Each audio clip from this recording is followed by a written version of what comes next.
Oh, I guess it was cut off. Well, let's get back to Jenna and her math quiz.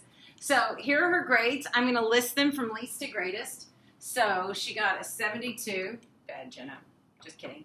72. I'm going to cross it off. She got a 78. I'm going to cross it off. She got an 80, and an 82, and an 84. So 80, 82, and 84. She got an 87. She got a 90, a 95, and a 98. So 87, 90, 95, and 98. So I've ordered them least to greatest. So to find the average, I'm just going to simply type in my calculator, 72 plus 78 plus 80 plus 82 plus 84 plus 87 plus 90 plus 95 plus 98. And then I'm going to divide by how many quizzes were there? 3, 6, 9.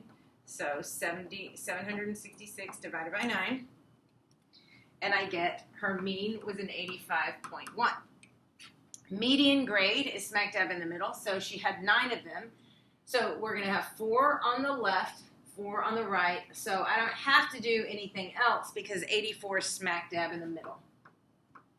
The mode, which occurred most often, there was no mode. We don't have a mode, so it's none. And the range is 98 minus 72, which is a 26-point range. Okay, so that's how you're going to be looking at the data. Let's go to the next page. And this is what I know that you guys in your class do this, so I love this question because this is seen a lot. So Trayvon has 4 grades in science class, and if he has a test coming up, what grade would he need so his overall average is at least a 90? So we need at least a 90.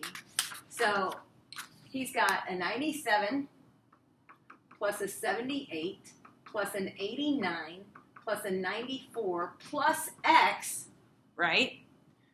Out of, that will be 3, 4, 5 grades, and this needs to be at least a 90. Okay, so that's how we're going to set it up. So I'm just going to do this. It needs to be equal to, it has to be a 90. So let's add these. So I get, I'm going to go over here, 358 plus X over 5 is greater than or equal to 90. To get rid of my fraction, I'm going to multiply both sides by 5. So I get 358 plus X is greater than or equal to 450. And when I subtract both sides by 358, X is going to be, he needs at least a 92. So he needs, and you would write in full sentence, he needs at least a 92 to keep his parents happy. Or to keep himself happy. All right, so that's what he needs, and that's how you figure it out. Now, this is interesting. All right. Let's go. Melanie ran the 400-meter dash 6 times during track practice. Her times are shown in the table to the left. If she drops her slowest time, which measure of center is affected the most? Okay, so sometimes it's better to have one measure of central tendency than the other. Sometimes the average can be skewed, and we're going to talk about that in a second. So first of all, let's find out what's the average right now without us dropping anything. If I rearrange these from least to greatest, 0.5, 63.6, 64.3, 64.7, 65.4, and 67.9. Okay, so I've arranged them least to greatest. I still want to find the average. I'm going to find the mean. So 63.5 plus 63.6 plus 64.3 plus 64.7 plus 65.4 plus 67.9. So 383.4 divided by 6, and that would give me the average, so the mean is going to be 64.9. And smack dab in the middle is between these two right here, right? Between those. So you can add them up. 64.3 plus 64.7 and I divide it by 2, and I would get the median is 64.5. Okay, that's without me dropping any score. So we want to drop the slowest time. So 67.9 is her slowest time. Okay, so now I'm just going to work with these 5, and now let's find the average. 63.5, 63.5 plus 63.6 plus 64.3 plus 64.7 plus 65.4 divided by 5 now, and I get that the mean is 64.3, and then the mean is smack dab in the middle, or the median is smack dab in the middle, and it's 64.3. So which one of these numbers was most affected? Well, the mean was most affected. It was 64.9, now it's 64.3. So that was by 5 600ths, and this is by 200. So the mean was most affected. And so this is like the question I get a lot after a quiz, which you guys know, and everybody's like, what did we get on our quiz?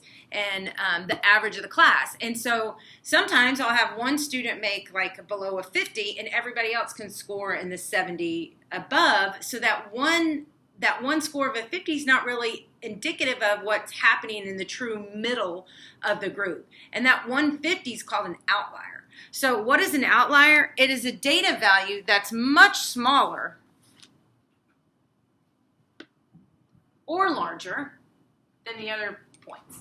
It is a data point that is much smaller or larger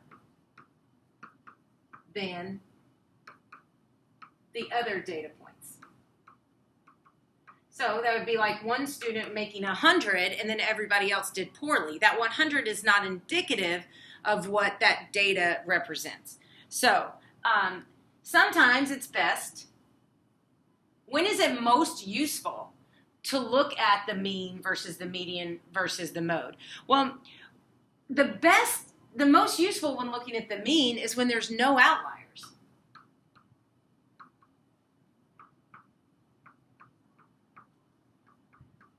And I even tell the class, I'm like, well, guys, this isn't really a good average because I've got a couple of ones that are either too low or too high.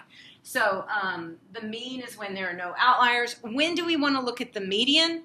When there are outliers.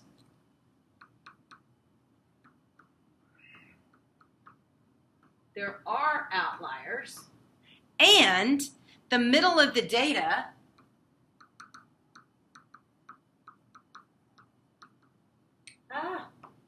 doesn't have big gaps. So it's kind of equally spread out. That's when we want to look at the median. And then when do we look at the mode? When we have many repeated values. Okay, so let's look at these examples. All right, so the number of wins by a hockey team in the last 8 years. We've got, sometimes it's easier if you look least to greatest. So 26, and then I have a 38, 26, 38, and then I've got a 45, a 48, a 49, scratch that, a 52, a 54, and a 56. So if you look at this set of data points, you would not choose the mean because you've got, look at this gap, you have a gap of 12, and then you have, most of them are 2 digits apart. So this guy is not good. And then the mode, you don't have any repeating, so you're not going to choose the mode. So in this case, the median is going to be your best predictor. Okay, number 8, if you look at the number of minutes that Ariana spent exercising each day. So there's no big outliers here, right? You're starting at 32 and you're going all the way up to 45. So there's no big outlier and nobody's repeating. So I'm going to take the mean in this one, okay? And then here at the last one, the scores on a math quiz. These are a lot of repeats, right? We have lots of repetition. I've got 80, 80, 80, 80, 80, 80, 80, 80, 90, 90, 90. You can see. So I'm going to go for the mode with this one because of lots of repetition. So those are your measures of central tendencies. If you have questions, come and see me.